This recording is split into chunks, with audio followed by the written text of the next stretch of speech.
রমজান উপলক্ষে মাংস নিলাম, মাংসর তো কোনো খোঁজ খবর নাই, বাজে গেছে 12টা।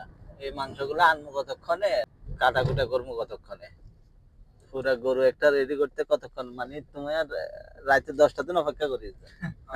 এখনো শেষ হয় না, এখন ফোন দিয়ে বলতেছে যে রেডি, তাড়াহুড়া করতেছে। আনমু কাটমু, মানে বুঝলাম না, মানুষের ঘুম নিম্নে কাজকর্ম করি সারাদিনের, যদি এখন আবার মাংস এরকম করা লাগে তাহলে আর কেমনে হয় চাই। আল্লাহ ভরসা দেখি এখন যাই, আসলে কি আসে বিষয়, আর কত করে করতেছে, 1 ভাগ 100 রিয়াল করে নিয়ে ফেলছে। এখন বাঘে কয় কেজি পরে কি আসে বিষয় আল্লাহ জানে, যাই দেখি।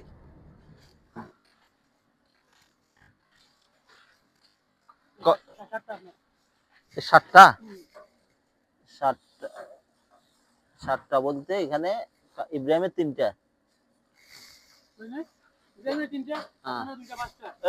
ইয়া করো,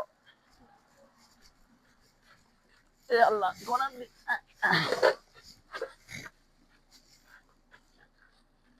রাখেন, সমস্যা নেই, যে কোনো জায়গা রাখতে হবে, সমস্যা হতো না। আল্লাহর সাথে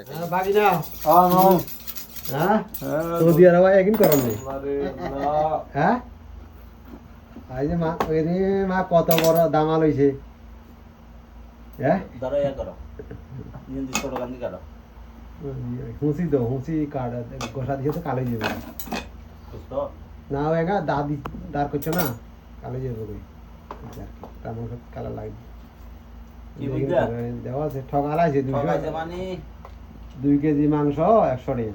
100 রিয়াল কি আগে আগে তো ভালো আছে, আগে ভালো আছিল, একবার ঠকালাইছে। হ্যাঁ ঠকালাইছে মাংস একবার ঠকালাইছে। লোক কোন করছে এই যে লইছে আই তো লই না, এবার পানি হিয়া তুমি তো ভালো, আর সাগর গোস থেকে নি ভালো, এই তো সাগর লেগে ভালো হইছে না, বহুত ভালো হইছে। এই তো সৌদি রে কিনো ভালো। তোমার সগিরে এখানে 7 কেজি আইতে 100 রিয়াল দি হয় কি বাগিনা কই ডাইনাতে বাতে কি বুঝলা, সৌদি আলাদা করিস না না একাতে কাটা সরবে আলাদা করিও না, করিও না, এত এই লাগি অবস্থা আর কি প্রবাসের জীবন। রাত 12:30 বাজে হয় এই 2 কেজি দুধ চলা রাতে 12:30 বাজাইয়ে হয় পুরো লস না। তাও এখানে এখন কাটতে কাটতে আর 1 ঘন্টা লাগবে। বেশি ছোট নাকি? এখন ছোট হয়ে যাবে না, আরো বড় করো, কি করে এখানে তো বিরিয়ানি দিলে ওই গেছে ভিডিও গেছে। আচ্ছা তো কিলে